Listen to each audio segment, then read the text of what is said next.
can't buy. It resides between my eyes. Walked through the fire, came out better on the other side. See, life's like a beach if you find the sand. And right now, I feel like 100 grand. You are listening to Inspired Insider with your host, Dr. Jeremy Wise. Dr. Jeremy Wise here, founder of InspiredInsider.com, where I talk with inspirational entrepreneurs and leaders. Today is no different. I'm going to be talking to Erik Huberman of Hawke Media. Erik, I always like to mention other episodes people should check out of the podcast. And there's one, Jason Swank, you were actually on his podcast before. He had 2 episodes with me where, he built up to an over 8-figure agency, sold it, and he talked about how he's acquiring agencies too and what he looks for. And I know you do acquisitions too, so I'd love to hear your criteria. And I had Todd Taskey on. Todd Taskey is kind of like, private equity, is kind of a matchmaker for private equity and agencies and helps sell agencies. So that was interesting also on what private equity looks like when you sell your company. That was fascinating episode. So that and many more, check them out on InspiredInsider.com. This episode is brought to you by Rise 25. The Rise 25, we help businesses give to and connect to their Dream 100 relationships and partnerships. And how do we do that? We help you run your podcast. For me, I've been podcasting for over a decade. The number one thing in my life, Erik, is relationships. I'm always looking at ways to give to my best relationships. I found no better way to do that than to profile the people and companies I most admire on this planet and, shout from the rooftops what they're working on. So we're going to talk about Erik's book, his company, his podcast, his venture fund, and all the cool stuff he has going on. So if you've thought about podcasting, you should. If you have questions, go to rise25.com to learn more. Erik Huberman, CEO and founder of Hawke Media, founded it in 2014, now is valued at over $150 million. And Hawke Media is one of the fastest, if not the fastest, growing marketing consultancy agency in the US. Prior to its launch, Erik successfully founded, grew, and sold 2 e-commerce companies by the age of 26, and he continues to strategically expand his business portfolio. I mentioned a handful of acquisitions, the launch of Hawke Ventures. He reached and closed a single fund of $5.6 million, the launch of his podcast, Hawke Talk, the launch of Hawke Z, an agency offering brand the tools needed to tap into Gen Z. We're going to talk about their AI tool and platform as well. He also is the author of the Hawke Method that became a national bestseller. So, Erik, thanks for joining me. Thanks for having me. I can go back into, what struck me with listening and hearing about the stories from your journey was when the original idea was when you're running your consultancy and you have this original idea for running your agency and you hired 7 staff. And your method for the revenue sharing, I'd love for you to talk about that and how it turned out, because I thought it was going to turn out completely different from what actually happened. Yeah. So I started out, I was frustrated that I was consulting, as you mentioned, and advising for a bunch of brands. Couldn't find a decent agency to do their job. So I was like, I'm just going to hire my own little SWAT team, each with their own expertise. So Facebook marketer, an email marketer, web designer, et cetera, and made this whole a la carte month-to-month model with these experts. And what you spoke to is, and I'm surprised you dug that up because I don't think I've talked about that in a while. I originally, how I comp people is a really low base pay and then a percentage of the work they worked on. So we're going to pay you, it was at the time, I think it was 30 grand a month or a year, 30 grand a year salary for pretty nice marketing people, but then 30% of all the business you worked on, all the revenue. And, to me, it was like, pretty generous. Sky's the limit. You're going to make a ton of, they can legitimately make a ton of money. And what I found was within 6 months, all those people are gone because most people don't want the volatility. Like most people are not entrepreneurial. They're not there's salespeople and there's entrepreneurs. Other than that, people want stable jobs. They want to know what they're making, even if it might be a little less than what they could be making. And that's most people. They want consistency and reliability of that. That's why they take a job versus being an entrepreneur. And so I learned that really early, that they didn't want that spiking and all that kind of things. What was the first major milestone that you remember hitting in the agency? Major milestone. I don't know if it's revenue or staff or. Well, yeah, in terms of that, I'd say revenue, hitting $1 million in the first year was, I was ambitious to do it, but actually doing it was really cool. And then, what do you consider a point where you were plateaued in? So you hit the $1 million mark. Was there a time where we just need to push past this this mark? Yeah, thankfully we were always able, like growth. What surprised us about that, it was growth percentages slowed, which is obvious. You can't double every year forever. That'd be awesome, but it's not normal. And so our compounded growth is what slowed, but we always grew. Like, it's even this year, economically, it's a recession or whatever you want to call it. I think we're still going to have a little growth, but not a lot, just to be blunt. Like this will be a tough year for us in terms of like growth, but every year up until this year, we've grown pretty significantly. Yeah. Now, there were periods where it was like the monthly revenue wasn't like we had to put like on a monthly basis, it's more of an up and down, like a jagged up and down, and sometimes a staircase where we just flatline for a couple months. But I was always so aggressive about trying to find ways to grow that it seemed to, be a self-fulfilling prophecy in that sense too. Yeah. I mean, one of the things, you were on Hawke Media, Hawke Ventures. I mean, I see that you have Arrowroot Capital and BLT Enterprise, all these different enterprises. And I'm sure you have a lot of really good people behind these companies allowing you to do a lot. Yep. What are some of the key hires? It could be positions, doesn't have to be specific people, but that you remember as you grew with Hawke Media? Well, so this is a big lesson I learned this year, and it's part of the fallacy of hiring key members and key executives. The average retention of an executive at Google is 3 years. Senior executive, C-suite, 3 years. So there's always key hires being made, and there's always key hires being rotated. And do I wish that we could find the people that are going to sail with us into the sunset for 30 years and just run the company with me the way we need to? Absolutely. That is the goal. But generally, there's life happens, business happens, whatever, that things shift. And so, the definitely the most key hire was when I brought in my co-founder and my partner that's now the president of the company. He originally came in to be our strategist to manage the strategy piece, but because he was managing the strategy, he had to report against all the other metrics. So quickly he started just managing the team instinctually because he had to report against them. And so then after like literally a couple of weeks, he's like, I'm managing the whole team. Like, can I just do this? And we figure out a different deal here. And that's when he started becoming like on a path to being basically a partner in the company and a significant partner. And that's Tony. Yeah. Yeah.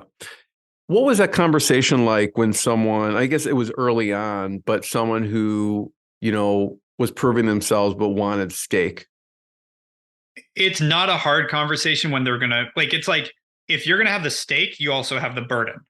That's the part that I'm really big on. So it's like, if you want, and we haven't had anyone else end up with a stake at Hawke because frankly, everyone else has treated it like an employee-employer relationship versus I own this. I'm going to bleed until this thing happens. Like there was a lot of it realized this year. We had a lot of rotation out in leadership this year. And it was like, no, like nobody is going to grind to what it takes except for us two, because the difference, and this is going to sound shitty, but the difference between someone that works for a company and someone that owns a company, the person that owns a company, if it fails, they lose everything. The person that works at a company, if they fail, they get another job, assuming the employment market's anything but the worst of a recession. And so the stakes are just different. And if someone's not treating the company like the stakes are that as an owner, then we look for that, at least the aspiration to be there to want to make a partner. And that's what Tony showed immediately. Like Tony joined me and he was helping me run the business. He didn't have that stake yet. But by the time we got to that point, it was a no-brainer. And he owns a quarter of the company and had no contract promising any of that, just to be clear. But it was a no-brainer that I've never regretted because he has carried that weight. When, again, as you grow the company and there's leaders and you're promoting people, what are some of the ways that you find best to groom leaders within the company? Spend time in the weeds with them. I mean, the mistakes I've made in the past are like, I'll get on my one-on-ones with our leaders and brush through over things and not get into the weeds and look at the numbers and talk about the teams and ask them what's going on and really try to help them. That's when it works really well. When you don't do that and you're just like, what are the numbers? Okay, go fix it. That's when it doesn't. Like, it's really like collaborating with your leaders, always ongoing, being in it with them. That's where we get a lot of benefit. I would love to hear, to highlight a little bit more about what Hawke Media does, a few examples. And there was one example with Bidium, and I'd love for you to talk about what happened with that. Yeah. I mean, that's a great SaaS business that was like password management, security management for companies that we were able to do all their marketing for a while. And they went from startup to selling to Google. And again, for the way we work is like, it's a la carte month-to-month marketing services, but we pretty much run the gamut other than we don't do PR and experiential. So we don't do traditional like editorial PR, and we don't do events. Other than that, we have top teams in about every category. We're just got one of the top awards from Google. We're one of the top spenders on Facebook. We manage about $500 million in advertising, on top of being an owner and partner in Klaviyo and Postscript and all these other SaaS businesses that you mentioned the fund we invest in and then become big partners in. And so we have the chops in all these categories, but we make it really flexible to like ebb and flow as we need. So we worked with Bidium, I think, for 3 years before Google bought them. And like we have these clients that like, that doesn't mean we did the same thing all the time for 3 years. We change and ebb and flow and pivot depending on what the needs are of the company. Yeah, for Bidium, when they first come to you, where do you start? What do you do first? Yeah, so it's been a few years with them. So specifically, I actually don't remember where we started, but in general, we always run a marketing audit. We always go in like for free. We're going to go look at everything you're doing. We actually, and you mentioned the AI tool we launched 6 weeks ago. Finally, it took us 7 years to build this, but basically we can run all marketing channels through this our platform, and in real time benchmark you against your industry in terms of all different KPIs. Like what's your click-through rate on your ads on Facebook? What's your conversion rate on TikTok? What's your budget allocations? How much of your revenue is being driven by email versus what's the benchmark for your industry? All these things, so we can actually quickly, and we used to do this manually. Now we have an automated system that we can do a lot of it and then manually go in and double check things, reconcile, figure out what the insights are from that, so that we can actually recommend, here's the low-hanging fruit. These are the places you're missing the most that you shouldn't be missing the most. Eric, does someone have to work with you to use that platform, or can they use it separately as a service? It's Hawke.ai. And when's this going to go live? What date? Probably 4 weeks or so. Okay. So yeah, it starts at $250 a month. It's supposed to be completely accessible. So it could be a different price if you're listening to this 3 years from now and it's $1,000, don't get mad at me. What I was going to say is but we have an introductory price that's going up in a couple of weeks. Yeah, I was going to say, so someone could use it separately, but one of the ways that you will work with the company in the beginning just to audit what's going on to make your recommendations is you'll use the tool that you recommend. Yes. Is that right? And yes, we'll use the tool we recommend, and we'll also do manual work. We'll have our experts go in and take a look too, run an audit manually as well, because there's a lot of nuance that like AI is not there yet. The goal of Hawke AI is to build the platform that as AI progresses as a technology, we have the data and the infrastructure to actually leverage it. And we have that now, but the technology isn't there yet. So over time, this will become something that can be automated marketing strategy. Yeah. So we'll get to I want to talk specifically about the AI tool for a second, but for the B2B company, you'll go in, you'll do an audit. There's manual work. You're using obviously the software that you put blood, sweat, and tears and money into. What's next after you do the audit? We come back with, based on their budget constraints, what they need. We'll go, hey, here are the things we think you should be doing. This is how much it costs. This is for us to do it. We could, if this makes sense, let's go. And we always ask for budget constraints, even if it's a range. Give us an idea, ballpark of what your resources are, so we know what we're working with, and we'll put together what we think is best for you to do with that. So and then we, again, it's all a la carte month to month. So no barrier to entry. We have all the credibility in the world. We, actually win awards every week. It's pretty fun. And so at this point, it's like, we know what we're doing. We don't, like, I can say that objectively. We've grown enough companies to success that it's just not a factor anymore. And so it's just, we'll tell you what the best use of your dollars are, and we can go run with it with you. And we can adjust on the fly. We can adjust before starting, like depending on, again, this is a collaborative effort. So once we present the reason, what we want to do and why, we can have a discussion. If it looks good, which generally it does. Generally, it's like, we know what we're doing. This is what you need to do. Let's go. We go. Sometimes it's like, yeah, we see all this, but like, we want to hold off on this thing. Or, hey, we see all this, but we actually also need help on this. Can we add that? And again, it's all easy to put together, and then we kick off. It takes us a few days to kick off and a couple of weeks to get ads live, and we're off to the races. Eric, with your e-commerce companies that you grew and then ended up selling, were you using a lot of these same exact methods now that you do for other companies? Yeah, that's where it came from, is more the last one. My first e-commerce company that I sold was bootstrapped, and so I had to be super scrappy. And so when I moved to the second one, I was brought in by Science, the incubator. They had already raised $2 million, and they just said, go. And so I had all the budget in the world to kick off and go do whatever the hell I wanted to do. And then it all worked. So I'd spent a year and a half being super scrappy, grinding in the weeds, because I had to make every dollar count. And then I knew all the things that worked there. And so I just doubled down on the second company, and it was good timing, everything. And it just blew out of the water. We did on $400,000 in total marketing spend in 4 months. I got it to a $6 million run rate. Nice work. Yeah. That's awesome. You know, software is a totally different animal. I feel like when I've been in the room with people, the grass is always greener, right? The agency services are like, I just want a software, and the software will be like, it's the margin, you know, the agency and the services seem so much better, right? Yeah. So talk about creating this. The example is like, I'll just be blunt. Like, you know, we burn we burn $50,000 to $60,000 a month in, like, it's negative profit right now.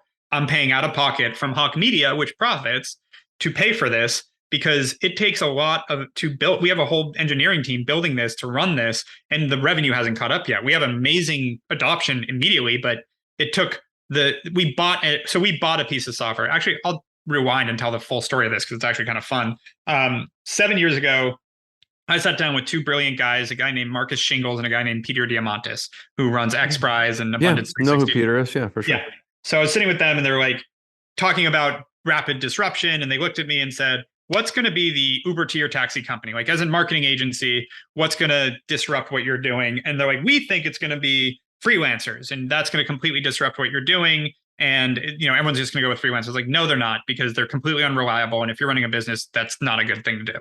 But I do think AI will. And like, this is what I think is going to happen. I think over time, AI is going to you're going to get insights that it's going to watch all your marketing channels and be able to tell you, here's what's working, what's not. And it's going to have, if you can get enough data on the global markets, you can say, this is how you're benchmarking, this is what's working, what's not. And then over time, you can create insights like, this is why it's not working. Like, your site speed is why your conversion rate is bad. And then over time, it can be like, your site speed isn't working because these 3 images aren't loading well. And then at some point, it's going to just be like, hey, I can fix this. Do you want to turn off these 3 images? And then it'll just be automated. Like, it'll just start fixing everything in real time. And I'm like, that's coming. It'll be a decade, but I think it's coming. And they said, well, why aren't you building that? So I'm not an AI engineer, but I appreciate the kick in the butt. And so I actually, you know, our company was young but profitable, and I was like, screw it, let's go build it. So I went through, what I knew immediately is step 1 of this is I need the data. I need thousands of companies' marketing data in real time to educate an individual platform or individual company on how they're performing according to the market. Because if I don't have that, knowing that my ads are down week over week, well, is that a market function or a personal problem? Like, I don't know. So you need the global data for it. Well, nobody supplies that. Google doesn't give benchmarking. Like, there's really hard to find benchmark other than anecdotal. What are you guys seeing? So I was like, all right, so we need to get data. And then I want to build a visualization platform that allows us to then, again, do this automated audit that we now can do, so we can benchmark them and to show how companies are performing, what they could do better, then add insights, and let's build this. So I hired a tech team, I think that was, 6 years ago, and started building it, built the pipes to start digesting data, knew that I wanted to do it. So started finding data partnerships to get the data in. And long story short, I went through 3 failed tech teams that couldn't build it. We'd spend a couple $100,000, they'd get nowhere. We'd move on to the next one, couple $100,000, get nowhere, next one. And that happened 3 times. And then I just shelved it for a while. Yeah. Well, I'd say it was like the frog slow boil thing, where it happened so slowly. It wasn't pay us $200,000. It was like 10 or 20 grand a month, 3 different times for a year. And then like, God damn it. And then you move on to the next one. So it was exciting until it wasn't. And so it was never felt painful until you look at it in hindsight. But it all worked out, because what happened was, a year ago, I went to a program called Birthing a Giants at UT Austin. And it was basically, how do you hockey stick your business? And it was actually built for companies about an order of magnitude smaller than mine. So we're talking things about how to scale a sales team and things that we'd already done.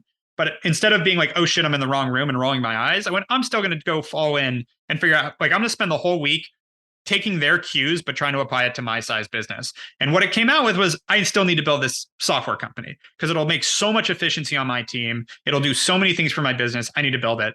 Came out, I immediately 2 days later put up 2 job ads for a senior developer and a junior one. I was like, we're going to build this in-house. We're going to interview the shit out of people. I'm going to have some friends that are in software help me interview, and we're going to get there. And then 2 days later, I got emailed by a guy that said, we have this dashboard company we'd love to talk to you about. We have a bunch of mutual friends. And I looked at it. And again, this was what is amazing about all of this is it was so top of mind. I went, this guy has the monitoring part of what I need for this platform. So I get on the phone and I'm like, cool platform. Let's take a step back though. How long have you been doing this? He's like, 4 years. Now it's been 5. 4 years. I'm like, okay, how much money have you raised? Where are you at? He's like, we just got to market. We're just starting to get customers. I'm like, okay, what if I told you I now have 10,000 companies' marketing data in real time, and we could add that into this, create benchmarking. You can use my 35-person sales team and my whole infrastructure to build this, and we just partner up and do it together. What do you think? And he's like, yeah. A strong sales pitch. Yeah, it worked. So, By the way, incredible people. So we got a deal done in February. I don't it was the coolest. Like, it's been the best experience. We've bought 9 companies. This has been I hate to demean anyone else, but the best experience, because the negotiations were the most rational, above the table. Like, this is what we need. This is like, we have an investor. We got to find a way to at least pay off his interest. Like, all these things that we went back and forth on, got the deal done. They then told me they could have all the benchmarking integrated within 2 months, which was basically May, because we really got done around March and like started integrating, et cetera. And May 15th was the deadline. I got back from a trip on like May 21st and went, hey guys, what happened? Did we get all that? Like, where are we on all those things we promised deadline? They're like, we got done on May 15th, like we said, which for anyone in software, it's a miracle. And I'm like, what do you mean it's done? They're like, here. And they pulled up the demo and showed me all benchmarking integrated already, all the data running through it. And so then I knew, like, okay, this is going to be amazing. We rebranded it from Morpheo to Hawke AI. In August, we soft launched that. And then September, we did a hard launch. And in 6 weeks, we got it to over 2,000 paying customers. Amazing. And the benchmarking is done. Our insights are launching, I think, next week. So by the time this comes out, they should be out, where it'll start saying, here are things you should know based on this data. And then we're actually starting to manage within the platform. So like, these ads aren't performing, just turn them off through the platform. So over time, the idea is it's going to be more and more automated marketing strategy, and for a super affordable price. Who's an ideal customer for Hawke AI? Well, so that's what's been the most amazing part of this. So I am an optimist. I believe that, I'm going to be a multi-billionaire. It's going to happen. And like, I believe, like, it's to a level of irrational sometimes. And with this, I was like, this is going to be huge. Everybody needs this. And I say that, but I also know how hard. I'm a realist in the sense of, like, I know how hard it is to build a business. I've built a few, so I'm like, we're going to get out. We're going to have to like work through problems, et cetera. And like, it's going to grind. Every single company I've talked to, from tiny startup to Fortune 100, is onboarding. It's like almost nobody goes, I don't know about it. Everybody wants this because it's such a problem in marketing that like we've already solved. The product is there. The benchmarking is there, and it starts at $250 a month. Like, it is such a no-brainer to spend $250 to know where you stand in the market on a weekly, real-time. It's actually real-time, but at least going in weekly and seeing where all your metrics stand as we continue to spin up more and more features and more things in it for the same price. It's like, again, we've talked to some of the biggest companies in the world that are onboarding, some of the smallest companies in the world that are also onboarding. And what we've been surprised by is venture funds, private equity funds, and agencies are all now using it at scale for portfolio management, whether it's an agency using it to watch all of their companies, or a private equity fund, the same thing. And we're talking some of the biggest PE funds already onboarding. And then we've also now had hedge funds doing diligence on the data, which is anonymized, but turns out we have a 99% correlation with Facebook, Google, and Shopify's public data. So we're able to actually predict the markets using our data as well. So a lot of really fun things coming in here that we did not even anticipate out the gate. So I can't focus on this enough in terms of, like, I also have the agency to run, because I literally had my first 2 calls today at 7:30 and 8 o'clock where 2 companies are like, yeah, we're in, send us an intro. Like, we went on board. So it's just like, it's a quick, like, oh yeah, it just makes sense. Everybody should use this. And if anyone's watching the video part, or listening to the audio, I have Hawke AI pulled up. You can check it out at Hawke, HAWKE.ai, but you can see kind of the look and the feel of the dashboard with the media spend, Google ads, Facebook ads, LinkedIn ads, and some of the other components here. So you can check out that page. One of the questions I had, Erik, was, with software, and as you're iterating and improving it, what are some of the key feedback you got that you implemented that maybe was surprising, maybe it wasn't, but I'm sure you've implemented feedback that you've gotten from companies? Yeah. And what's really fun is my entire so the best feedback we got. So we signed up for Datarama with Salesforce. It's their data platform. And then we brought this in and we never forced it on our team. We're just like, hey, we're going to onboard all our clients. If you want to use it, they're going to have it. And so we did that. And our team asked if we could just sunset Datarama and use Hawke AI, which to know that they want to sunset Salesforce's data platform to use ours, they have no incentive, no reason. And frankly, generally they do the opposite, where it's like, hey, we have this tool. And they're like, I don't want to deal with another tool. So that was incredible feedback. And what our team is now doing, Dave, who is the president of Hawke AI, is such a great guy and so product focused and so solid. And Nima, the CTO, both of them are so great. They just go spend time with each of our teams that are using it and go, what do you need? And like, there is no better product insight. Like customer, like it's my favorite line with that is like Ford talking about, if you ask customers what they wanted, they'd want a faster horse and buggy. Like you got to be really careful with customer feedback because you got to have some vision here. But with our own team, they can see like how we as sophisticated marketers want to manage our clients.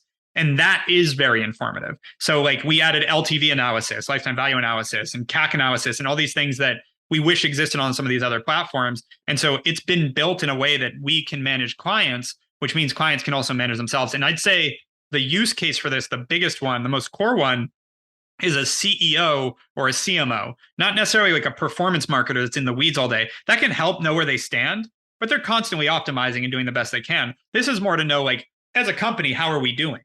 And so, and know in real time and know where's the weak points. Like, do I need to look at my creative person because we're underperforming the rest of the market in terms of click-through rates? As an example, that creative person knowing they're underperforming the market, I guess it can make them try to do better creative, but it doesn't really inform much action other than from the senior level. What do you look for in an acquisition? This was an acquisition in a sense. Yes. I mean, Yep. But you brought to the table a lot of customers and data. Mm-hmm. What do you look for in acquisition? Maybe not software, but are you acquiring more just separate from the Hawke Media, or is it some of it integrated into Hawke Media? Oh, it's all integrated. I mean, we have our venture fund that's investments, but for acquisitions, it's 8 agencies and a software company. It's agencies that complement what we do, whether it's geographic, service oriented, or just a great bolt-in that can complement a core part of the business. So what do you look for in an agency? Are there a certain number that you would like to do a year, or is like we're good for a while? What do you look for in a number acquisition? Of acquisitions? Yeah. I mean, the problem with setting goals like that is it can force wrong decisions.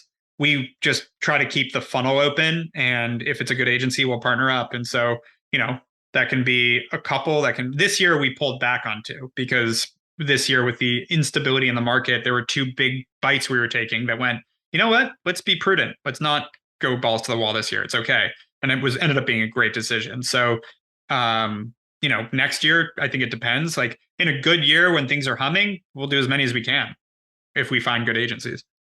Is there a fit of revenue level for you? You want to be at a certain revenue? Because I'm sure I'd it say over depends $1 million. on... It's hard to do under $1 million because it's really just not a business yet. It's an individual is what we find. Like there's exceptions to that rule, but generally if they're not doing $1 million in revenue, they don't really have much of a team doing anything. And I mean that in, where do I put that? Relatively. Obviously, a person with a $600,000 a year, and a few employees is great. But generally, like, unless it's a brand new, cool, innovative service that we want to like plug into our whole engine, it's not going to be that interesting for them or us because it's hard to make that exciting. At $1 million, we know we can scale it fast. So like that 1 to 4 range has kind of been our sweet spot.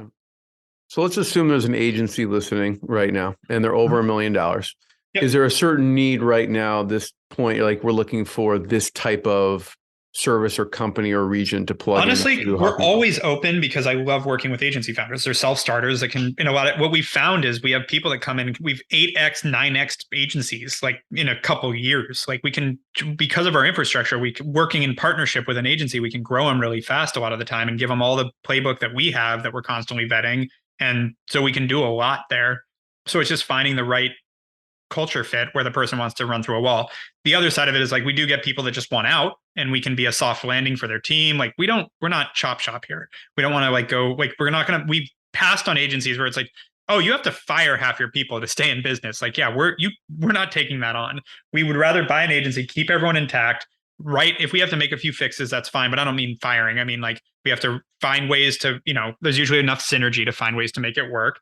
We, and then partner up with a founder that wants to grow or not, if they want to bow out, which this year has had more of that. In a year where the economy's going the other direction, people are burnt out. Like, we see that a lot. Agency founders are burnt out. They want out. So we're having to have a lot of conversations on, like, can you just take my book of business so I can go get a job? I can't do this anymore. But generally it's, I want to grow this. I need a platform. Like, we have everything you need. We have the full accounting, legal, we have a full sales team, marketing team. So it's really finding where that agency founder fits in, and then basically taking everything else off their plate. That's the best deals for us, is you are an expert either in this type of service or in BD. Because a lot of times agencies owners are just really good sales and marketing people. So it's like, let's free you up to just focus on that. We'll do all the delivery. We'll manage the team. We'll hire. We'll deliver all the goods. You go focused on getting business and building relationships. I do hear from a lot of founders, I mean, not just agencies, but about burnout. How do you avoid burnout? Transparently, I don't. This year I burnt out myself. First time, but just being blunt. And I've always been an open book about this, but I never understood it till this year. But it's hard. I mean, honestly, I don't think that it's cool. Last week I got to see Stephen Colbert speak. And he actually was asked the same question: how do you avoid anxiety and burnout? And he goes, you don't. Like, you just learn to deal with it and try to like it, if it makes any sense. Like, that being said, I think making sure you put yourself in as good of a position as possible to do the things that you're good at, that you also enjoy doing, is super important. But at the end of the day, like, building a business is fucking hard, and it will never end. And I think that is an important thing to come to terms with. Like, Mark Zuckerberg's company, the richest person in California for a long time, went down 78% or whatever it is this year. He has to fire 13% of his company, which I don't know how many thousands of people that is, but I know it's crazy. Like, he built one of the biggest companies of our generation, and he's having to deal with some really stressful shit right now that I'm sure is burning him out. Same thing with Tim Cook and Apple, biggest company in the world. He's dealing with geopolitical problems and a recession and all these things. Like, it's not always going to be butterflies and roses. And like, when it's not, and that's the part that's important. Like, I think myself included, the past decade has been up and to the right for almost everybody. Like, it has been a really, really bold decade for the market, for economy, for businesses. And like, even though we all dealt with individual problems along the way, and there's always challenges in business, the overall picture was good. Now it's switching. So unless you went through 2008 and know what that looks like, it's scary. And I think that, combined with like grinding through the pandemic and grinding through what's happened recently, like just the world recently and war and all this stuff, I think, like, I see it with my employees, I see it with everyone. Like, the overall mental health of the country is not in a good place right now. Like, the American Psychology Association just came out with a stat that for people under 35, 47% of them say that stress limits their ability to function on a common daily basis. Meaning, like, regularly not daily, but it's like they can't function on their day-to-day habits on a regular basis due to stress. Half of people under 35 in the United States, according to the study. So I think there's just an overall global thing right now that if you're feeling stressed out, burnt out, et cetera, everyone is, and it's okay. Take a breath, meditate, exercise, do all the things you need to do to take care of yourself, and know that we literally go through this shit every decade, and it's just going to be another one. And act responsibly. What do you do to cope with it when you are feeling it? Those meditate, exercise, spend time with the family, do your best to take a breath. Like, perspective. Does it really matter? Are we, saving the world here? Are we marketing some cool brands? And that being said, at World's Smallest Violin, we're doing fine. Honestly, like that's the part that, yeah, that's good. Like, we are doing fine, but like, I'm used to 80% compounded annual growth for 8 years. So like, that's every year averaging 80% growth. Like, we've grown very fast. And so not having that, and all of a sudden, like, in a screeching to a halt, it takes the wind out of your sails, and you have to figure out, along with headwinds that happen in a situation like this, it's like, it gets stressful. But usually what I did is inform myself. That I think, similar to like, if you get nerves when you do public speaking, best way to get over it is to prep. Same thing with like a situation like this. If you're nervous, go look at all the studies, go look at everything that's coming out about what's happening, try to understand it. You can't predict the future, but understand it the best you can so you can watch the variables so that like my favorite stat right now is looking at 2008 collapse of the market, because it's almost identical to this year with one more drop coming. Do we think the market might have one more sharp drop? Yeah, I think everybody could probably agree to that. But then you're in 2008 territory, which is the second worst recession it's the worst since the Great Depression. Do I think rationally that we're going into a Great Depression right now? No. More cash in the market than ever, cash on the sidelines. We've got nothing tells me we're going into a depression. Do I think we might have we're already in a recession? I don't know why they keep changing the definition, but we're in there. But again, these at most last a year and a half, and we're already a year into it, or almost. So by mid next year, I think it'll start to be fine. And can you tough it out for another 6 months before things start to recover? I can. That's a big thing of how I think about it. This isn't forever. And another last line on that is a great interview with Tom Hanks. They asked him something along the lines of what is his favorite advice or something? And he goes, "This too shall pass." And what he means, and he says it, he's like, things are going great, you're making tons of money, this too shall pass. Oh, things are really horrible, you're struggling, you can't make ends meet, this too shall pass. He talks about it goes both ways. Things won't always be amazing and things won't always be horrible. It goes through ebbs and flows, and just remember that. I think it's super important when you're burning out. Yeah, thanks for sharing that. For sure, educating yourself, and it makes it less scary also. That's how I dealt with COVID. I just went and did tons of research and put tons of ideas down of what I thought was going to happen. I was wrong with a lot of it, but it helped with coping. What is one of your favorite stories from the book? Yeah, I'd say probably my favorite one, because it's actually come full circle, was I talk about a client we had that was all of a sudden their Facebook ads dropped to their performance went down 85% or 88%. It was horrible. Dropped by an eighth of what it was doing. And I didn't hear about it for a couple of weeks. Our team was scrambling, trying to redo Facebook ads and make it perform. And finally it came to my desk and I'm like, all right, let me look at the metrics. And I'm like, wait, they have the same cost per click, same click-through rate, same CPM.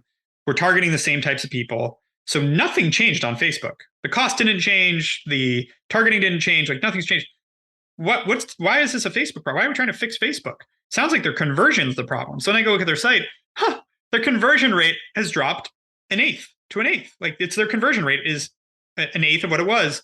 Why? What happened? It happened. Let's look at the dates. Oh, it happened on a day. It's you can see boom. That day. So I emailed them and said, hey, on whatever, I think it was in April, April 21st, did you do something to your website? They're like, oh yeah, we just had some minor updates. Minor updates. Okay. Let's look at the site speed. Their site speed had become, instead of 1 second load speed on mobile, it had gone to 8 seconds. So how many people are going to click on an ad and sit staring at a blank screen for 8 seconds until the page loads, then click the product and then wait 8 more seconds? No one. So that was what happened. I explained this to them. And they're like, no, it's Facebook ads. Where they're looking at Facebook is not performing. I'm like, it's your site. They're like, don't blame our site. It's your Facebook ads. I'm like, here's all the metrics. I'm not trying to pull one over on you. Sure enough, they fire us and go get another agency that lasted a few months. They fix their site and everything goes back to normal. Hey, just so you know, we were able to get it back on track. And I'm like, you fixed your website, didn't you? They're like, yes. Yeah, well done. Good job. Fast forward, they're going to become a client of Hawke AI, which is literally what that product is built to do. So when I wrote the book, there was no Hawke AI. Now, that's a perfect case of looking at the wrong metrics and thinking well, it's Facebook because our ROAS is down. It's all of your metrics are good. It's not Facebook. This is your problem. And that's one of the systems that we built into that platform. Love it. Yeah, I encourage people to check out the book. You can get it on Audible or on Amazon. Yep. And so I have one last question. Erik, sure. First of all, thanks for sharing your stories, your knowledge, your expertise. I want to encourage people before I ask it to go to hawkemedia.com. You can also go to hawke.ai to learn more about AI if you are one of those type of companies. If you do anything with advertising or if you have a portfolio that you manage, check it out. Last question, Erik, is how have things changed since having a child? Yeah. It's everything I thought it was, which is a weird thing to say because I was bombarded with people saying you have no idea what you're getting into. Turns out I did, which I'm 3 months in. So I'm like, I know that there's plenty of surprises, but it's what I thought it was. Meaning like, I know that there's going to be individual surprises, but having a child is what I thought it would be in every great way that you would hope it would be. And so the way, like, I work from home, which is amazing because like today I had a 30-minute cancellation right when it was her playtime. So I went, well, I'm going to put my computer down and go play with her for 30 minutes. Like there's things like that are just a gift in terms of where we're at in society. Traveling, way less interesting. I flew this year so far. I've flown 200,000 miles. And since she's born, I've done one overnight, 1 2-night, and 1 week trip. And it's not as fun. Like I want to go home, which I never had. I love my wife sincerely. We're great together, but being apart for a few days wasn't a big deal. Now I'm like, I don't want to. I want to go home and see my daughter. So that's been a change. It's also frankly made me more of a workaholic and productive because I was a hobby junkie pre having a baby, where like I got my pilot's license, I snowboard all the time, I mountain bike, I do all these things, and now like when the weekend comes around, I'm not trying to find the next activity to go do. I'm spending time with my daughter, who's sleeping half the time. So then I'm like, oh, I'll grab my laptop. I'm just sitting at home. So I've definitely found I thought it was going to be a hindrance on productivity. It's increased my productivity. It's taken away a lot of my hobby focus, but that's okay because frankly, I got so much fun with that anyways. And at some point I find equilibrium as it comes.